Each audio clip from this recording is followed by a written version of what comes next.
என்னம்மா விளையாடுறீங்களா? கூப்பிட்டு வச்சு என்னை பத்தி யாரு என்னன்னு தெரியாம அவமானப்படுத்துறீங்களா? அவ்வளவுதான் சொல்லிட்டேன். நட்பு பாராட்டுற வரைக்கும் தான் நான் நல்லா பேசிட்டு இருப்பேன். விரோதம்னு வந்துட்டா அவ்வளவுதான். யோ ஜோசியம் சொல்லியா? சும்மா நான் தான் பெரிய இவன் நானே சொல்லணுமா? கூட இருக்கிற நீ தான் ஏன் சொல்லணும்? சொல்லியா? இதோ பாருங்கம்மா, ஏற்கனவே உங்க பொண்ணுக்கு ஏகப்பட்ட வரன் தள்ளி போனதா உங்க சார் சொன்னாரு. அதனாலதான் இப்படி ஒரு ஏற்பாடு. உங்க குடும்பத்துக்கு காலாகாலத்துக்கு இனி கவலையே இல்லை. எல்லாமே ஐயா பார்த்துப்பாரு. உங்க சின்ன பொண்ணோட படிப்பு, உங்க பையனோட படிப்பு, நீங்க இழந்த சொத்து, எதை பத்தியும் கவலைப்பட வேண்டாம். கல்யாணத்தை மட்டும் எந்த பிரச்சனையும் இல்லாம நடத்தி கொடுங்க. ஐயாவும் நல்ல நிலைமைக்கு வந்து எங்கேயோ போயிடுவாரு. அப்படிப்பட்ட யோக ஜாதகம் உங்க பொண்ணோடது. எடுத்தம் கௌத்தம்னு பண்ணாம யோசிங்க. என் பொண்ணு கருப்பு குள்ளந்தான். அதுக்காக அவளை பாழுங்கணத்துல தள்ள மாட்டேன். தயவு செஞ்சு எங்களை விட்டுருங்க. ஓஹோ, அப்ப நான் பாழுங்கணரா?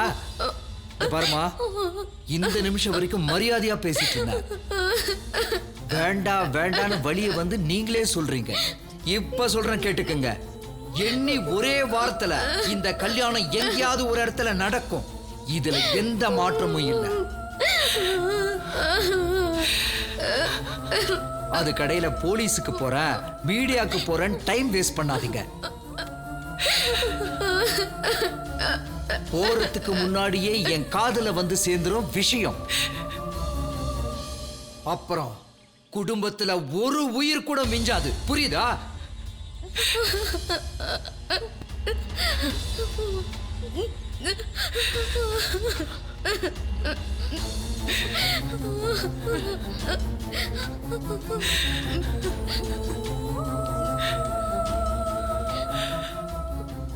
இங்க இப்ப நடந்த விஷயம் வெளியே யாருக்கும் தெரியக்கூடாது. தெரிஞ்சா அதுக்கப்புறம் என்ன செய்வேன்னு எனக்கே தெரியாது. இனிமே நான் உங்ககிட்ட நடக்க போறது எல்லாம் நீங்க என்கிட்ட நடக்கிறத பொறுத்து தான் இருக்கு. மரியாதையை காப்பாத்திக்குவீங்கன்னு நினைக்கிறேன். என்ன புரிஞ்சுதா?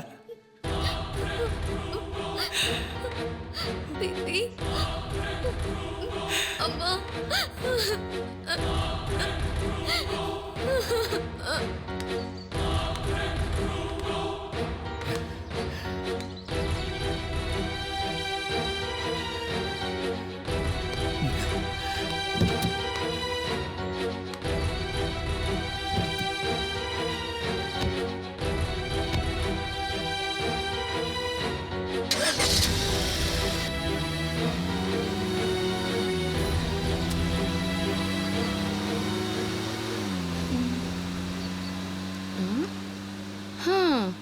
நமக்கும் தான் இருக்காரு ஏனோ தானோன்னு. இவளுக்கு தானா எல்லாம் தேடி வருது.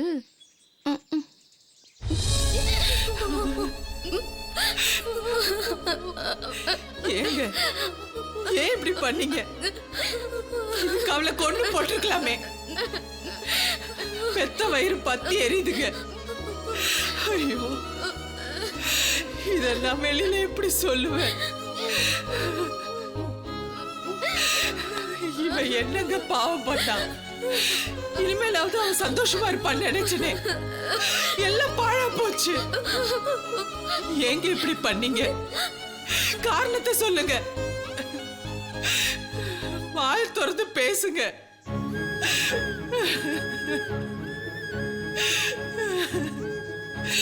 பொண்ணு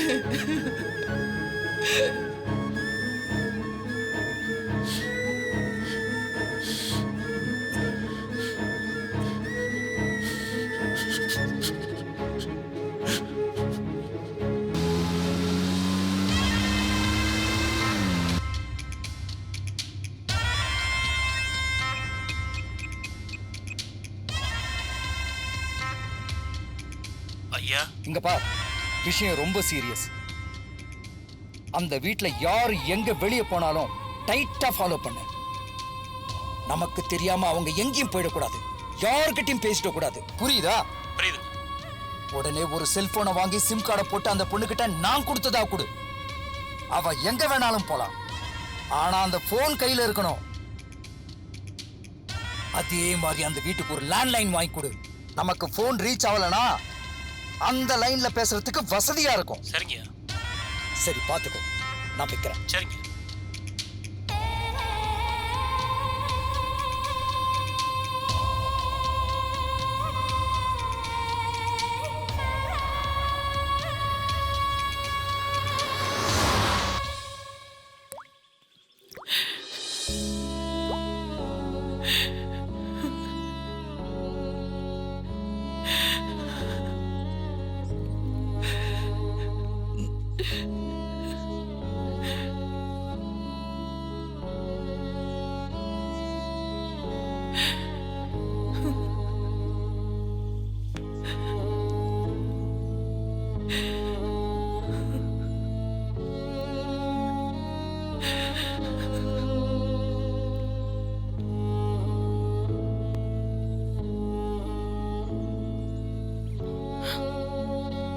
ஏப்பா,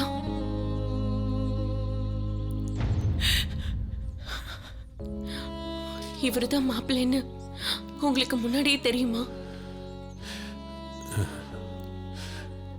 தெரியாதுமா.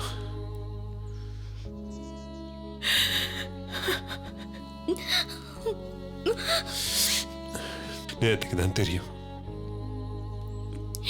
அப்ப என் பையன் கிட்ட முன்னாடியே சொல்லல. இப்ப கூட ஒண்ணு குடிமொழிக்கு போயிடலங்க. நமக்கு இந்த ஊரே வேண்டாம், நீ எங்கேயாவது போயிடலாம். புரியாம பேசாத பார்வதி. அந்த ஆளோட செல்வாக்கு அந்த மாதிரி. இந்த ஊர்ல நீ எந்த மூலையில போய் ஒளிஞ்சாலும் சரி, நம்மளால தேடி கண்டுபிடிச்சு கொன்னுட்டு தான் அந்த ஆளு மறுவாளை பாப்பா. அவன் பேசிட்டு போனதை பார்த்தல. அது மட்டும் இல்ல, இந்த ஊர்லயே அவன் செல்வாக்கு தான் கொடி கட்டி பறக்குது. போலீஸ்ல போய் கம்ப்ளைண்ட் கொடுத்தேன்னா அவன் கேஸ் எழுத மாட்டான். நேரா போன் பண்ணி அவனுக்கு தான் சொல்லுவான். அப்ப இந்த கல்யாணத்தை நிறுத்த வேற வழியே இல்லையா? அப்பா, என்ன பொறுத்த வரைக்கும் உங்களுக்கு ஒரு நாளைக்கு முன்னாடி தெரிஞ்சதோ இல்ல அவர் வரத்துக்கு 1 மணி நேரத்துக்கு முன்னாடி தெரிஞ்சதோ, நீங்க சொல்லாம விட்டது தப்புப்பா. எனக்கு மனசுக்கு ரொம்ப கஷ்டமா இருக்கு. நானும் என்ன பண்றதுன்னு தெரியாம தான் பயத்துல பேசாம இருந்துட்டேன். சும்மா இல்லாம அந்த ஜோசியர்கிட்ட உன் ஜாதகத்தை கொடுத்து நாமளே வழிய போய் பகையை சம்பாதிச்சுக்கிட்டோம். இப்ப என்ன பண்றதுன்னு ஒண்ணும் புரியலம்மா. சார்,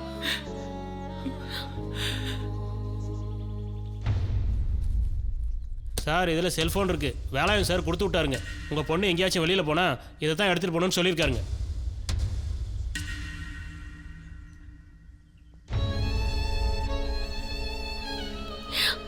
வீட்டில் வளர்க்குற நாய்க்குட்டிக்கு அடையாளத்துக்கு கழுத்துல சங்கிலி போடுற மாதிரி எனக்கு இந்த செல்போன். இல்லப்பா,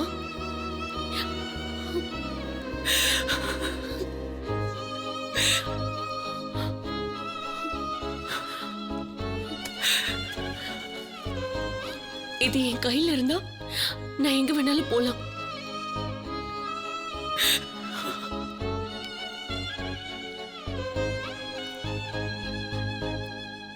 நான் காலேஜ் போறேன்ப்பா.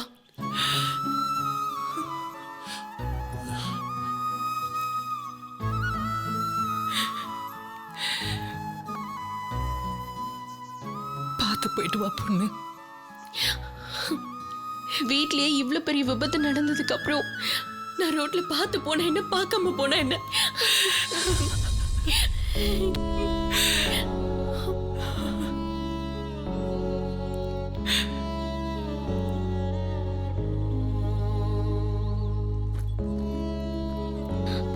ரொம்ப சாரி பேபி. சி, நீ என்ன பண்ண சாரி சொல்ல? இல்ல, நீ எவ்வளோ கற்பனையை வளர்த்து வச்சிருந்தேன்னு எனக்கு தெரியும். நானும் வேற போதா குறைக்கி அது இதுன்னு பேசி உன் ஆசையை தூண்டிட்டேன். ஆனா எனக்கு ஒரு விஷயம் புரியல. அன்னைக்கு இவர் பையனை மாப்பிள்ளைன்னு நினைச்சு பார்த்தோம், அது கூட ஓகே. அப்ப அவன் ஏன் கல்யாணத்துக்கு சம்மதம்னு சொன்னா? அதை பத்திலாம் நான் அப்பவே யோசிச்சுட்டேன். உனக்கு இன்னுமா புரியல? என் அப்பாவை நீங்க கல்யாணம் பண்ணிக்கிறதுல எனக்கு எந்த ஆட்சேபனையும் இல்லைன்னு அர்த்தம்டி. அதான் அவன் சொன்ன சம்மதத்துக்கு அர்த்தம். இருந்தாலும் அவங்க அப்பாக்கு இவ்வளோ வயசானதுக்கு அப்புறம் எப்படி கல்யாணத்துக்கு சம்மதிப்பான்? அவரு காசாலேயே அடிச்சிருப்பாரு. அந்த ஆளை பொறுத்த வரைக்கும் இந்த உலகத்துல எல்லாத்துக்குமே ஒரு வேலை இருக்கு. என்ன கல்யாணம் பண்ணிக்கிட்டா நம்ம சொத்தெல்லாம் மீட்டு தரேன், உங்களெல்லாம் பாத்துக்கிறேன்னு சொன்னாருல்ல, அந்த மாதிரி அவர் பையன் கேட்ட காசு கொடுக்கறேன்னு சொல்லிருப்பாரு. அவனும் சம்மதிச்சிருப்பான். இப்ப என்ன பண்றது பிபி? யோசிப்போம் கவிதா.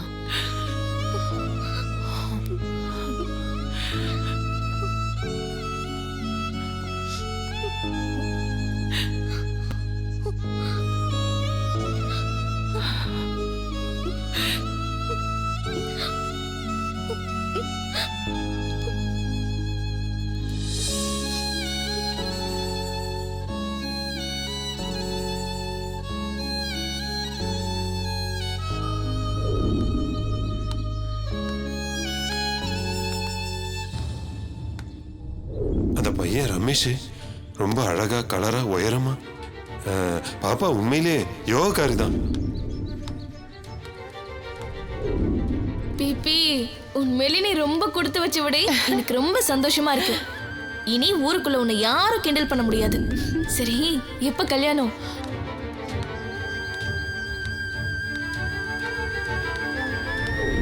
எனக்கு சம்மதம்னு சொல்லிடுங்கப்பா.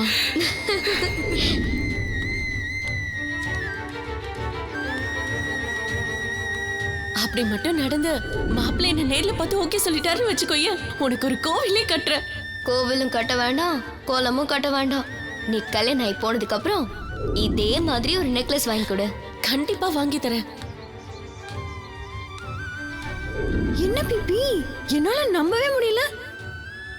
இப்படிலாம் கூட நடக்குமா? என்னாலே நம்ப முடியல, உன்னால எப்படி நம்ப முடியும்? அப்போ காலேஜுக்கு வரும்போது பெரிய ட்ரீட் இருக்கு. அதுக்குதான் இவ்ளோ அழகா மேக்கப் போட்டிருக்க. நீயே சொல்லு, அவருக்கு என்ன பிடிக்கும்ல?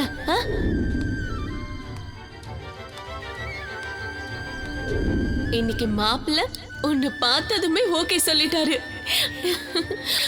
நீ என்ன பாக்குற? எப்பவுமே அழுமூஞ்சா இருக்கிற பிபி இன்னைக்கு சிரிச்சுக்கிட்டே இருக்கானா? இப்படி ஒரு தகவல் தெரிஞ்சதுக்கு அப்புறம் சிரிக்காம எப்படி இருக்க முடியும்? எவ்வளோ பெரிய பணக்காரங்க என்ன பிடிச்சு போய் வைர நெக்லஸ்லாம் வாங்கி கொடுத்துருக்காங்க.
பார்வதி, நீயே இப்படி இருந்தா எப்படி? இழவு விழுந்த வீடு மாதிரி இருக்கு. இழவுதான் விழுந்துருச்சு. என் பொண்ணுக்கு மட்டும் ஏன் இப்படி எல்லாம் நடக்குது? எவ்வளவு கனவுகளோட இருந்தா தெரியுமா? எல்லாம் ஒரே நிமிஷத்துல மண்ணா போச்சு. அந்த ஆள் வேற மிரட்டுறான். முதல்ல கோவப்படாம தப்பா நினைக்காம நான் என்ன சொல்ல வரேன்னு காது கொடுத்து கேளு.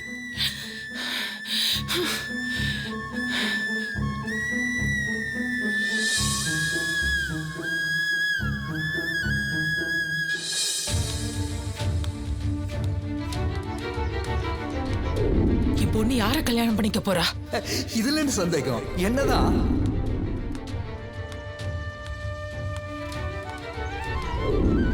எண்ணி ஒரே வாரத்துல இந்த கல்யாணம் எங்கேயாவது ஒரு இடத்துல நடக்கும்.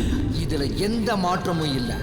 குடும்பத்துல ஒரு உயிர் கூட மிஞ்சாது. புரியுதா?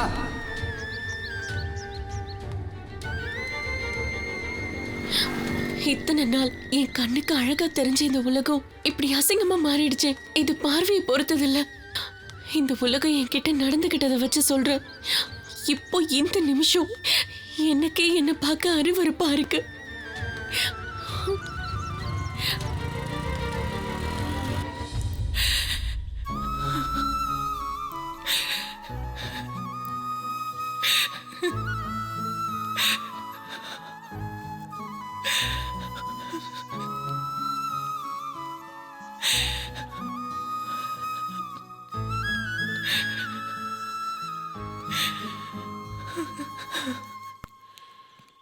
பார்வதி, வேலாயுதத்துக்கு பிபியை கொடுக்கணும்னு எனக்கு மட்டும் ஆசையா என்ன?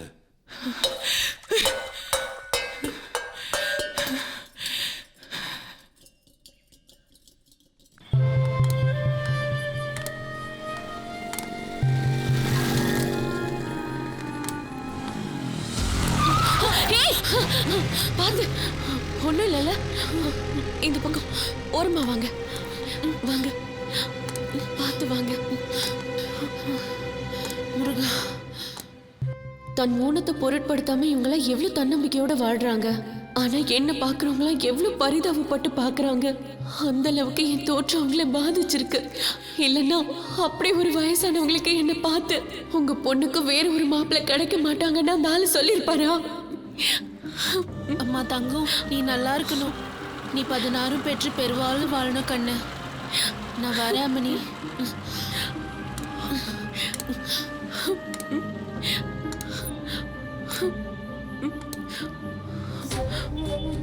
பதினாறா? எனக்கு புருஷனா வரப்போறவனுக்கு 61. என்ன பண்றது? என்ன பார்த்தா அப்படியா இருக்கு? இது எல்லாத்துக்கும் என்ன காரணம்? என் தோற்றம் தானா? நான் என்ன பண்ணுவேன்? பாரு, நீ ரொம்பவே குழப்பிக்கிற. எல்லாருக்கும் பண்ற மாதிரி தான் உன் பொண்ணுக்கும் கல்யாணம் பண்ண போறேன். என்ன ஒண்ணு, மாப்பிள்ளைக்கு கொஞ்சம் வயசு கூட, அவ்வளவுதான். ரொம்ப சாதாரணமா சொல்லிட்டீங்க. மாப்பிள்ளைக்கு பொண்ணை விட வயசு கூட இருக்கலாங்க. ஆனா பொண்ணோட அப்பாவை விட வயசு கூட இருக்கிறது என்னால தாங்க முடியல. நடக்க போற நல்லதை நினைக்காம எதுக்கு கெட்டதே லிஸ்ட் போடுற? இப்ப என்னதான் சொல்ல வர? நம்ம பொண்ணு பாவம், ஒரு அப்பாவி. பிறந்ததுல இருந்து எந்த சந்தோஷத்தையுமே அனுபவிக்காத அந்த ஜீவனை அடகு வைக்காதீங்கன்னு சொல்ல வர. நமக்கெல்லாம் ஒரு வாழ்க்கை இருக்கா மாதிரி அவளுக்கும் ஒரு வாழ்க்கை இருக்குன்னு சொல்ல வர. தயவு செஞ்சு நம்ம பொண்ணுக்கு அப்பாவா நடந்துக்கோங்க. வேலாயுதத்துக்கு மாமனாரா நடந்துக்காதீங்கன்னு சொல்ல வர. வர வர எனக்கு உங்களை பார்க்கும்போது பயமா இருக்குங்க.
அன்புடன் அப்பா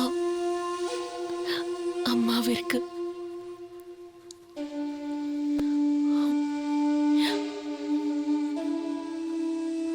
இதை நான் எழுதினதுக்கு அப்புறம் தான் எனக்கு நான் எழுதினது கரெக்டான சந்தேகம் வந்துடுச்சு. ஏன்னா அன்புலன்னு எழுதியிருக்க. அம்மா மேல எனக்கு எந்த சந்தேகமும் இல்லை. உங்க மேல கூட இன்னைக்கு காலையில என்னை கூட்டிட்டு வர வரைக்கும் எந்த சந்தேகமும் இல்லை. ஆனா இப்போ வேலாயுதம் வந்து உங்களுக்கும் எல்லா விஷயமும் தெரியும்னு சொன்னாரோ அப்பவே எனக்கு உங்களுக்கு என் மேல அன்பு இருக்கா இல்லையான்னு சந்தேகம் வர ஆரம்பிச்சிடுச்சுப்பா. உங்களுக்கு அன்பு இருந்திருந்தா எதுக்கும் பயப்படாம இப்படி ஆயிடுச்சுமான்னு உங்க இயலாமையையும் சேர்த்து சொல்லி நானும் அம்மாவும் அழுதப்ப நீங்களும் சேர்ந்து அழுது எங்களை அரவணைச்சு ஆறுதல் படுத்திருப்பீங்களேப்பா. ஆனா சொல்லாம மறைச்சு தெரிஞ்சதும் தலை குனிஞ்சு நின்னதும் எனக்கு பயம் வந்துடுச்சுப்பா.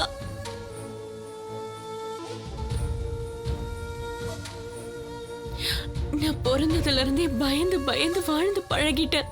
ஆத்தா எப்போ திட்டோங்கிற பயம், வெளியில போனா யாரு எப்போ கிண்டல் பண்ணுவாங்கன்ற பயம், இப்படி பயத்தோடவே வாழ்ந்து பழகிட்டேன்.